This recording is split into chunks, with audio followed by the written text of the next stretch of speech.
Hello dear students, welcome in ASC starter.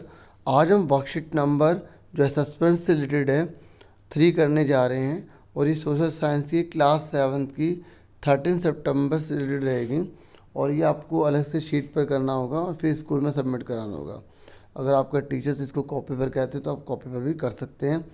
फटाफट देखिए, पहला क्वेश्चन आपसे पूछा गया है, when persons are treated unequally, जब व्यक्तियों के साथ बराबरी जैसा बिहेव नहीं किया जाता, उनसे उनके साथ अनइक्वली बिहेव किया जाता है, देयर डैश इज़ वॉलेटेड, तो कौन सी चीज़ है जिसका वॉलेशन किया जाता है, नियम को तोड़ा जाता है, वह है डिग्निटी। ठीक है, हर व्यक्ति की अपनी गरिमा होती है जिसका सम्मान होना चाहिए। ठीक है, तो इसका आंसर जो है वो डिग्निटी आएगा। ठीक है, नेक्स्ट है, what is the minimum age of a person to vote in election India, कि ये कह रहा है कि मिनिमम एज कितनी होनी चाहिए पर्सन की। ठीक है, अगर वो इलेक्शन में जो है, अगर जैसे इलेक्शन होते हैं उसमें वोट देना चाहता है इंडिया के अंदर, तो 18 ईयर्स है। ठीक है, तो होप ये भी आपका सही होगा। जिन बच्चों ने अपने आप करा है वो अपना आंसर मैच कर सकते हैं, बाकी जो समझ रहे हैं वेरी गुड, अच्छे समझें। ठीक है, फिर बाद में दोबारा से इसका टेस्ट देते हैं किसी और को, जो भी आपके जिस मतलब सिस्टर या जो भी हो, या आप खुद ही अपना लिख के आंसर दे के टेस्ट दे सकते हैं। ठीक है, थर्ड है, dash was the first state in India, कौन सा ऐसा फर्स्ट स्टेट था इंडिया का to introduce mid day meal scheme, जिसने मिड डे मील स्कीम को जो इंट्रोड्यूस किया था। तो डियर स्टूडेंट्स, इसका आंसर है तमिलनाडु। ठीक है, इसका आंसर सी है। ए था पंजाब, बी था महाराष्ट्र, सी था तमिलनाडु, डी था असम, तो इसका आंसर तमिलनाडु है। उसके बाद आ जाइए फोर्थ क्वेश्चन पर। तो फोर्थ में बोला गया है कि यूनिवर्सल एडल्ट फ्रेंचाइजीज जो है ना वो गिफ्ट्स, मतलब पता है यूनिवर्सल एडल्ट फ्रेंचाइजीज होता क्या है, जब 18 साल से अधिक उम्र का व्यक्ति, चाहे वो किसी भी धर्म, किसी भी जाति, किसी भाषा क्यों ना हो, उसे जो वोट डालने का जो राइट होता है ना, वोट को कास्ट करने का जो राइट है, उसी को हम जो है यूनिवर्सल एडल्ट फ्रेंचाइज कहते हैं। ठीक है, और तो ये किससे रिलेटेड है, सोशल इक्वलिटी से, पॉलिटिकल इक्वलिटी से, इकोनॉमिक इक्वलिटी से, या ऑल ऑफ एवर से। तो देखिए ये पॉलिटिकल इक्वलिटी से रिलेटेड है। ठीक है, जो यूनिवर्सल एडल्ट फ्रेंचाइज है, क्योंकि इसमें वोट डालने का है ना, तो ये पॉलिटिकल इक्वलिटी से माना जाएगा। अब वोट डालने का अधिकार से ये तो है नहीं सबको जो है समान इनकम मिलने लग जाएगी, है ना, ऐसा तो नहीं है। आगे देखिए, तो आपको समझ में आ गया फोर्थ का क्या, ए। नेक्स्ट है, what was the duty of मुक्तिज, जो मुक्ति से उनकी क्या ड्यूटीज़ होती है। तो अब हमारा ना एक क्वेश्चन है, मुक्तिज जो है ना उनकी क्या ड्यूटी है, टू लीड रूलर्स, जो रूलर्स है उनको लीड करना, जो राजा है उनको लीड करे, भी ऐसा कर राजा को लीड करेगा नहीं ना। टू लीड मिलिट्री कैंपेन, जो मिलिट्री कैंपेन है उनको लीड करना। टू मेंटेन लॉ, मतलब जो लॉ है, कानून है, उनको बनाए रखना। ऑर्डर इन द इकतास, और जो ऑर्डर जो भी इकतास में आता है उनको पालन करवाना। तो देखिए इसका आंसर बी और सी दोनों करेक्ट है, इसलिए डी पर हम टिक करेंगे। ठीक है, क्योंकि लिखा भी है बोथ बी एंड सी, तो इसलिए, और बी और सी सही है तो हम डी पर करेक्ट कर देंगे। समझ में आ गया।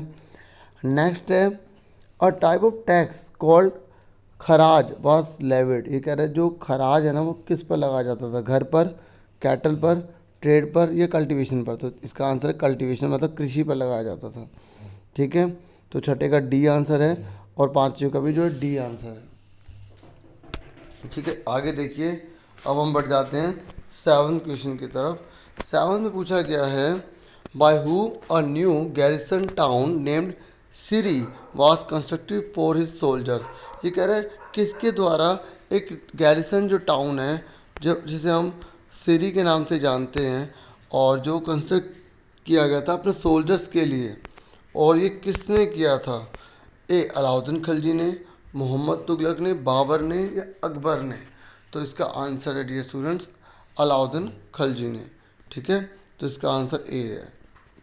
ठीक है, ये आपकी जो हिस्ट्री की बुक है ना, चैप्टर नंबर जो 3 है आपका, जो जो किंग से, शासकों से रिलेटेड है, रूलर से रिलेटेड है, तो आप उसे पढ़ेंगे ना तो आपको इसमें आंसर पता लग जाएगा। Who raised a last standing army to attack on Transoxiana, मतलब ये कह रहा है, ये स्टूडेंट ये पूछ रहा है कि किसने अपनी आर्मी को बहुत बड़ा कर दिया था, मतलब बहुत ज़्यादा आर्मी में पर्सन को भरता गया ताकि वो अटैक कर सके ट्रांसोक्सियाना पर। तो देखिए वो इंसान जो है ना वो है मोहम्मद तुगलक। हालांकि अलाउद्दीन खिलजी भी अपनी आर्मी को बढ़ा रहा था, ठीक है, लेकिन आपको मोहम्मद तुगलक पर ही क्लिक करना है। ठीक है, अगर यहाँ बहुत का ऑप्शन होता तो हम उस पर करते, लेकिन ट्रांसोक्सियाना पर जो है ना हमला करने के लिए मोहम्मद तुगलक ने ही अपनी जो है आर्मी को बड़ा किया था। आप चैप्टर नंबर 3 में जब 3-4 पेज आगे करेंगे ना तो उसमें आपको कलरफुल डिफरेंसेस सा मिलेगा, ठीक है। तो आप उसमें अलाउद्दीन खिलजी और मोहम्मद तुगलक का डिफरेंस मिलेगा, तो उसमें देखेंगे ना तो ये लिखा होगा, ठीक है। नेक्स्ट है what were slaves board for military service called. ये कह रहा है जो दास मिलिट्री की सर्विस के लिए मतलब सैनिकों की सर्विस के लिए लाए जाते थे उनको किस नाम से जाना जाता था। तो देखिए उनको नाम से जाना था बंडागा, ठीक है। इसके नाम से जाना जाता, तो आप इस पर क्लिक कर देंगे, ठीक है। ना जो होता है ना वो हल्का सा बोला जाता है, ठीक है, बंदागान। तो आपका बी आंसर आ गया। लास्ट है what may be the reason of social inequality. ये कह रहे समाज में जो इनइक्वलिटी होती है ना तो उसका क्या रीज़न हो सकता है। रिलीजन हो सकता है, कास्ट या जेंडर, देखो सभी हो सकते हैं। तो डियर स्टूडेंट्स का जो आंसर है ना वो है आपका डी, ठीक है। समझ में आ गया। 9वीं का था बी फॉर बॉल, और 10th का जो है वो डी ऑल ऑफ एबव, ठीक है, ऑल ऑफ द एबव। समझ में आ गया आपको। तो ये इस तरीके से मैंने आपको पूरी अच्छे से जो है वर्कशीट असेसमेंट की समझा दी है। और प्लीज़ चैनल को जो है आप लाइक शेयर सब्सक्राइब ज़रूर कीजिएगा, ठीक है। और मैं ऐसी ही वीडियो आपके लिए लेकर आऊँगा, ठीक है। Thank you for watching and listening carefully. Take care yourself dear students.